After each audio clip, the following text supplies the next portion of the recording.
Hey everybody, welcome back to Guns and Gadgets, your premier source for Second Amendment news, and we have some really good news today out of Oklahoma.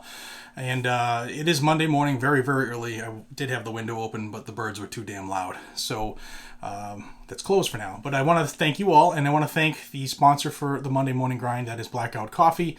Our friends there at Blackout Coffee are big supporters of the channel, huge supporters of the Second Amendment, and a very small family-owned and operated a roastery.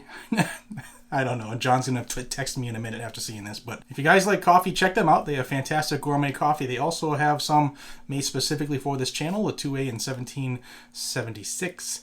And it's really, really good, if I do say so myself. And remember, you can save 10% on your order with GNG10. Link is down in the description, blackoutcoffee.com/GNG. Thank you for your support. Now, some good news. Like I said, drum roll.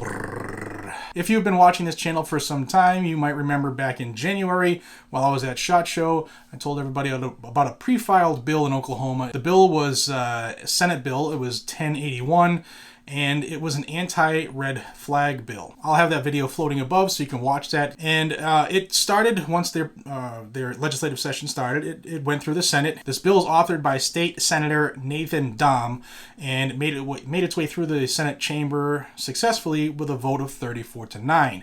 It then had to go through the House of Representatives in Oklahoma, where State Representative J. Steagle, Steagall, he took it upon himself to help get this through so they could protect the rights of the citizens in Oklahoma.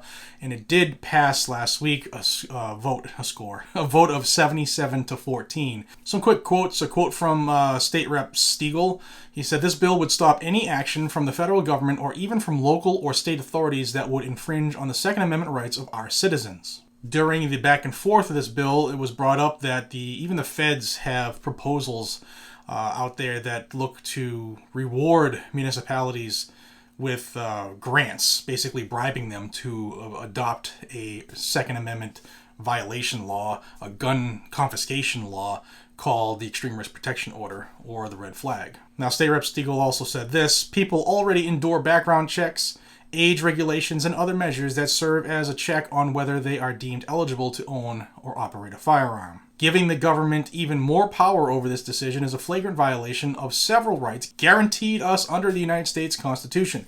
I find it impossible for any red flag law to respect due process or the presumption of innocence until proven guilty. I have taken an oath to protect our Constitution 7 times throughout my 22 years of service and 9 deployments in the military, an oath that I take very seriously. I will not stand idly by and let this freedom be stripped from us."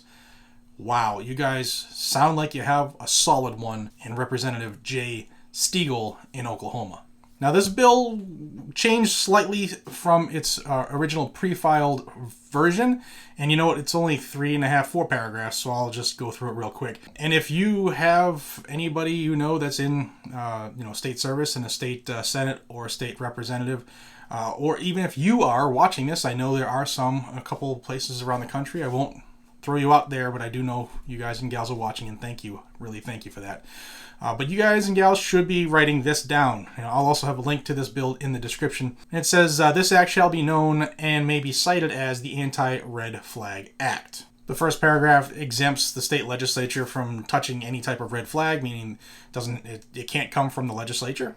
Paragraph B says, "Any agency of this state or any political subdivision in this state," which is your towns and your cities, "shall be prohibited from accepting any grants or funding to implement any statute, rule, or executive order, or judicial findings that would have the effect of forcing an extreme risk protection order against or upon a citizen of this state." It then goes into what an extreme risk protection order is and how they remove firearms from an individual without any due process. And then there's a section for the governor to sign. Now, it did change, like I said.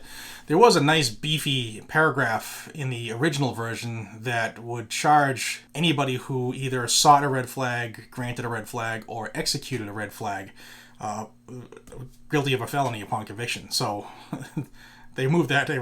That was great.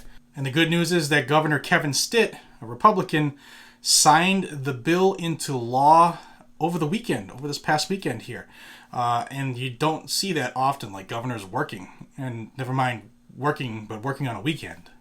So congratulations, Oklahoma. You have the nation's first anti-red flag bill that actually looks to protect you, the citizens of Oklahoma, from the country's worst illegal and unconstitutional law when it comes to the Second Amendment. Violates all kinds of amendments, but you do not have to worry about that now in Oklahoma. So if you are in Oklahoma, that's a good one. You might want to reach out to your reps and to your state senators, and I'll have links down below on where you can find who yours is and reach out and tell them thank you.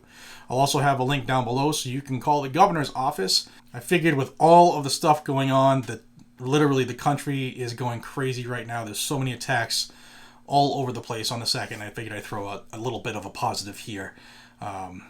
Oklahoma, good on you. Ladies and gentlemen, thank you for your time. Please enjoy the rest of your morning and the rest of your day. Don't forget to check out Blackout Coffee. It helps support this channel. It also helps support your caffeine intake, as well as, don't forget, they send coffee over to the troops too, so that's something worth supporting. Thank you all for your time. Please subscribe to the channel if you haven't already, especially if you are into Second Amendment news and freedom in general. You will find it here on Guns and Gadgets. Guys and gals, be safe, stay vigilant, and carry a weapon. Have a good one.